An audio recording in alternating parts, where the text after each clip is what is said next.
5 seconds. Start.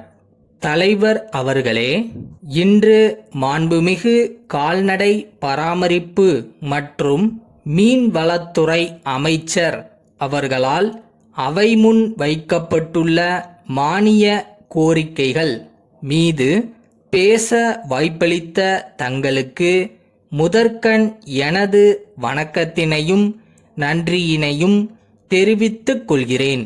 நமது நாட்டின் மக்கள் தொகையில் 75% பேர் கிராமப்புறங்களில் வாழ்ந்து வருகின்றனர். அந்த ஊரக மக்களின் பொருளாதார மேம்பாடு விவசாயத்தை அடிப்படையாக கொண்டது என்பதை நாம் அனைவரும் அறிவோம்.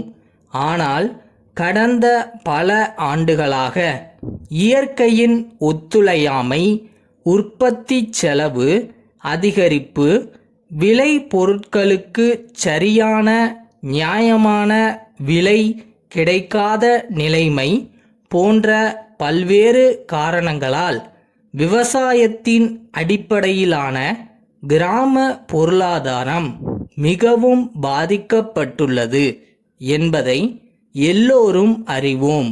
இத்தகைய நிலை கிராமப்புறத்தில் வாழ்கின்ற மக்களின் துணை வருவாயை பெருக்குவதிலும் கிராமப்புறங்களில் சுய வேலை வாய்ப்பினை அளிப்பதிலும் சற்று நிதானமான முன்னேற்றத்தையே காட்டுகிறது. இதனை கருத்தில் கொண்டு மாண்புமிகு தமிழக முதல்வர் அவர்கள் தொலைநோக்கு பார்வையில் ஊரக பொருளாதார மேம்பாட்டிற்கும் சுய வேலை வாய்ப்பினை அதிகரிக்கும் பொருட்டும் புதிய 15 அம்ச திட்டத்தை கொண்டு வந்துள்ளார்கள். அதில் கால்நடை பாதுகாப்பினையும் ஓர் அம்சமாக இணைத்துள்ளதை நான் பாராட்ட கடமைப்பட்டிருக்கிறேன். தேசிய கால்நடை கொள்கை வரையறைகளின் அடிப்படையில் உருவாக்கப்பட்டுள்ள தமிழ்நாடு கால்நடை கொள்கைகளில் கண்டுள்ள பல்வேறு சிறப்பு அம்சங்களை நான் வரவேற்க கடமைப்பட்டிருக்கிறேன்.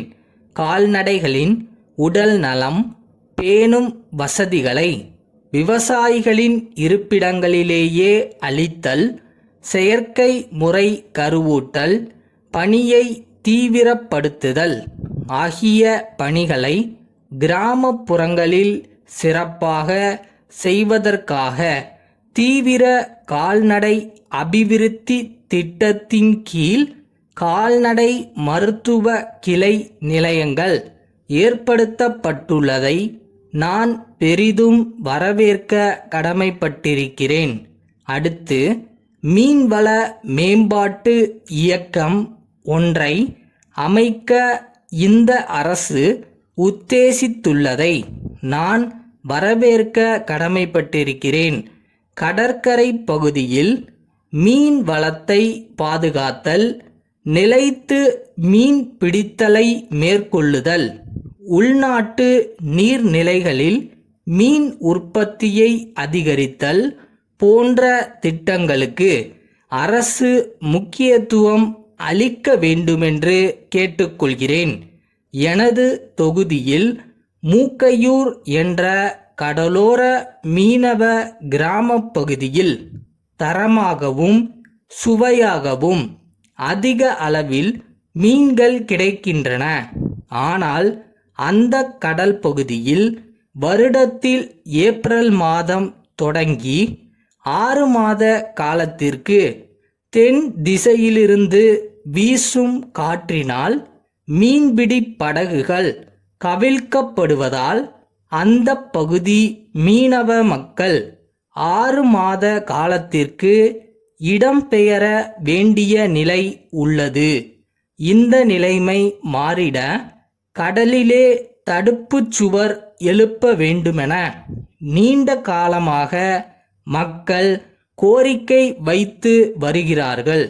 எனவே மீனவ மக்களின் நண்பனாக விளங்கும் இவ்வரசு அவர்களின் கோரிக்கையை நிறைவேற்ற வேண்டுமென்று கேட்டுக்கொள்கின்றேன். வணக்கம். விழுப்புரத்தில் இருக்கும் லட்சுமி பிளாஸ்டிக் தொழிற்சாலை மேலாளர் திரு நாராயணன், திருவாரூர் கடை வீதியில் உள்ள சக்தி கூட்டமைப்பின் உரிமையாளருக்கு எழுதிய கடிதம். அன்புடையீர், நாங்கள் புதியதாக பிளாஸ்டிக் பொருட்களை உற்பத்தி செய்யும் தொழிற்சாலையை ஆரம்பித்து இருக்கிறோம்.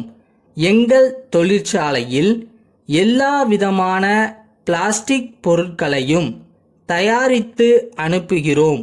குறிப்பாக திருமணம் மற்றும் உள்ள சுப காரியங்களுக்கு தேவையான அனைத்து வகை பிளாஸ்டிக் உறைகளை நவீன வடிவமைப்புடன் தயாரித்து அளிக்கிறோம். எங்கள் நிறுவனம் தயாரிக்கும் பொருட்களை திருவாரூர், நாகப்பட்டினம் ஆகிய மாவட்டங்களில் விற்பனை செய்ய மாவட்ட அளவிலான ஏஜென்ட்டுகள் தேவைப்படுகின்றனர். எனவே மேற்கூறிய 2 மாவட்டங்களுக்கும் எங்கள் நிறுவனத்தின் ஏஜென்ட்டாக இருந்து பிளாஸ்டிக் பொருட்களை விற்க தங்களுக்கு விருப்பம் இருக்கிறதா என்பதை தெரிவிக்குமாறு கேட்டுக்கொள்கிறோம். மேலும் நாங்கள் தயாரிக்கும் பொருட்களின் விலைப்பட்டியல் ஒன்றையும் தங்களுக்கு அளிக்கும் தள்ளுபடி சதவீதம் பற்றிய விவரத்தையும் இக்கடிதத்துடன் அனுப்பியுள்ளோம். தங்களது பதில் கடிதத்தை உடனடியாக அனுப்பி வைக்கும்படி கேட்டுக்கொள்கிறோம். தங்கள் நம்பிக்கையுள்ள